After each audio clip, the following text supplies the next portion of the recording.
एक बात कभी ख्याल की है, अगर तुम सुखी हो तो लोग तुमसे नाराज हो जाते हैं।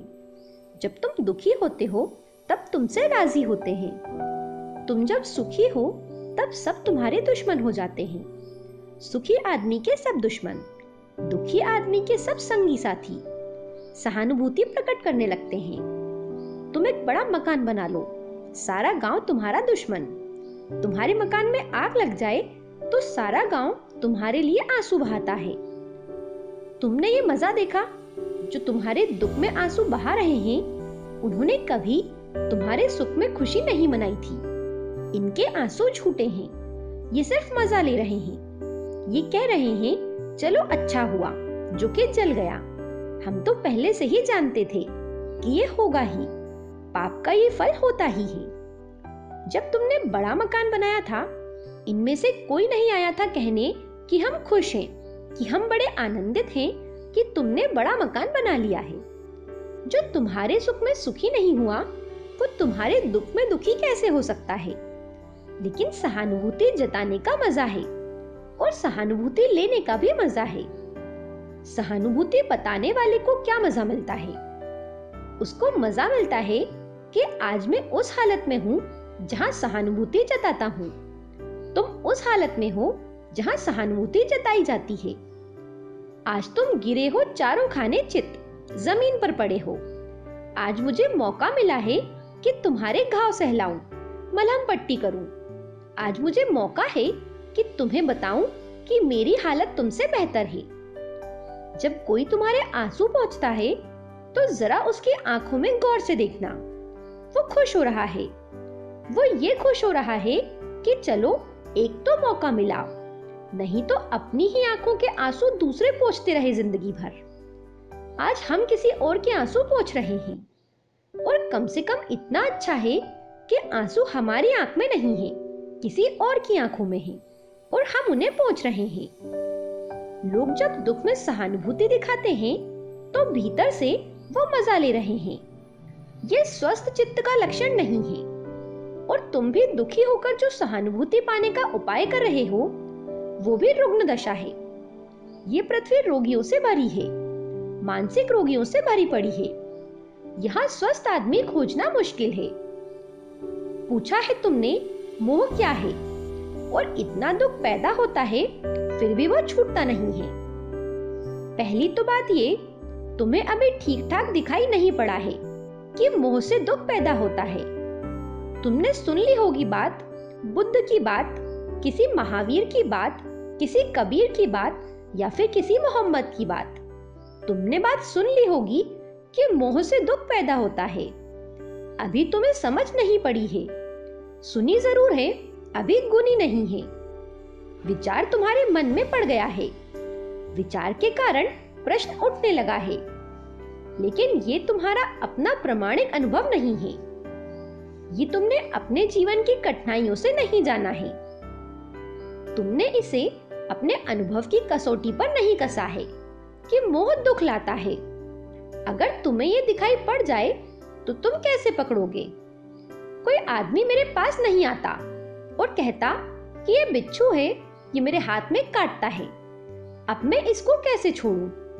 कोई पूछेगा कि बिच्छू है, काटता है, दुख देता है, मगर छोड़ा नहीं जाता। जैसे ही बिच्छू काटेगा तुम फेंक दोगे उसे। तुम पूछने नहीं आओगे कि इसका क्या करूं। लेकिन तुम पूछ रहे हो कि मोह दुख देता है, फिर भी छूटता क्यों नहीं? इसका कारण साफ है। भीतर तो तुम जानते हो कि मोह में मजा है। ये बुद्ध पुरुष हैं जो तुम्हारे चारों तरफ शोरगुल मचाए रहते हैं, जो कहते हैं कि मोह में दुख है। इनकी बात तुम टाल नहीं सकते क्योंकि ये आदमी प्रामाणिक है। इनकी बात को तुम इनकार नहीं कर सकते क्योंकि इनका जीवन तुमसे बहुत ज्यादा अनंत गुना आनंदपूर्ण है। इनका तर्क प्रगाढ़ है, इनकी प्रतिभा वजनी है। ये जब कुछ कहते हैं तो उस कहने के पीछे इनका पूरा बल होता है, इनकी पूरी जीवन ज्योति होती है। मनुष्य शून्य के बजाय दुख से भरा होना ज्यादा पसंद करता है, भरा होना ज्यादा पसंद करता है, खाली होने से भयभीत है। चाहे फिर दुख से ही क्यों ना भरा हो। सुख ना मिले तो कोई बात नहीं, दुख ही सही, लेकिन कुछ पकड़ने को चाहिए, कोई सहारा चाहिए। दुख भी ना हो तो तुम शून्य में खोने लगोगे। सुख का किनारा तो दूर मालूम पड़ता है, दुख का किनारा पास, वहीं तुम खड़े हो। जो पास है उसी को पकड़ लेते हो कि कहीं खो ना जाऊं, कहीं इस अपार में लीन ना हो जाऊं। कहते हैं ना, डूबते को तिनके का सहारा। दुख तुम्हारा तिनका है, बचाने योग्य कुछ भी नहीं है। दुख ही पा रहे हो, लेकिन कुछ तो पा रहे हो ना, और कुछ नहीं से कुछ सदा बेहतर होता है। इसलिए जान जानकर भी आदमी दुख को पकड़ लेता है। तुम जरा उस दिन की बात सोचो जब तुम्हारे भीतर कोई दुख न बचे, कोई चिंता ना हो। तुम घबरा जाओगे, तुम सह नहीं पाओगे, तुम उद्विग्न हो बैठोगे, तुम बेचैन हो जाओगे, तुम कोई ना कोई दुख रच लोगे, तुम जल्दी ही कोई दुख पैदा कर लोगे।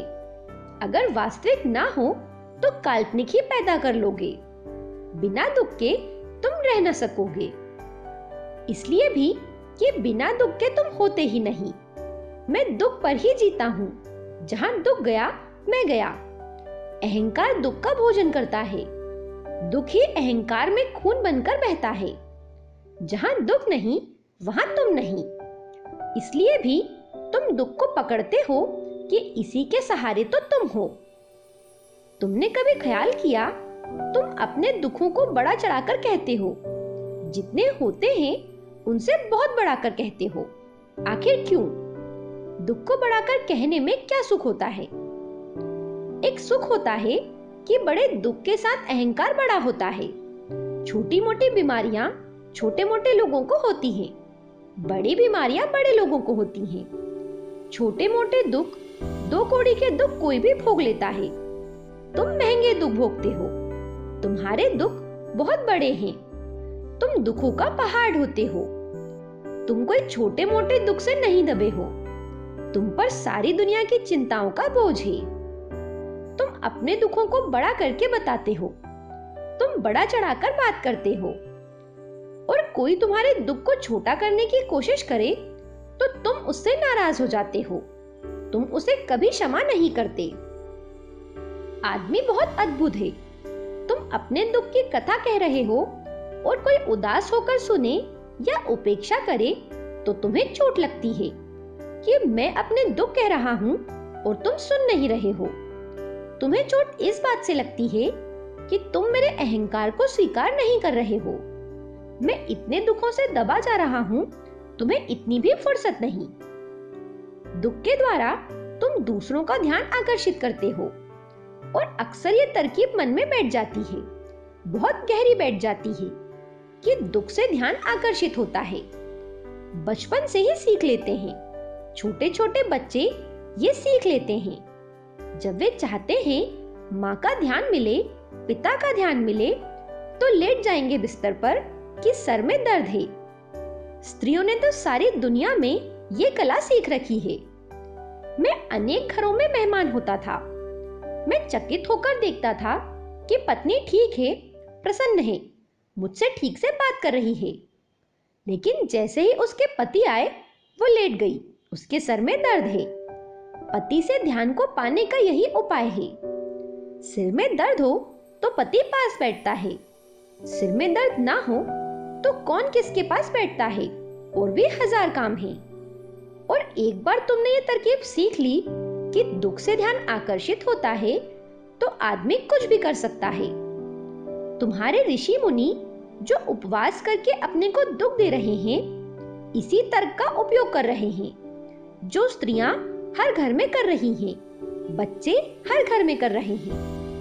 किसी ने 30 दिन का उपवास कर लिया और तुम चले दर्शन करने, उसने दुख पैदा कर लिया, उसने तुम्हारे ध्यान को आकर्षित कर लिया है। अब तो जाना ही होगा।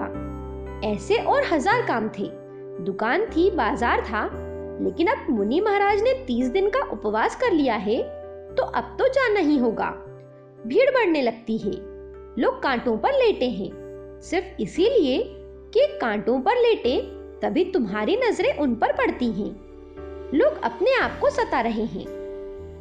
धर्म के नाम पर लोग हजार तरह की पीड़ाएं अपने को दे रहे हैं, घाव बना रहे हैं। जब तक तुम्हारे मुनि महाराज बिल्कुल सूखकर हड्डी हड्डी ना हो जाएं, जब तक तुम्हें थोड़ा उन पर मांस दिखाई पड़े, तब तक तुम्हें शक रहता है कि अभी मजा कर रहे हैं, अभी हड्डी पर मांस है।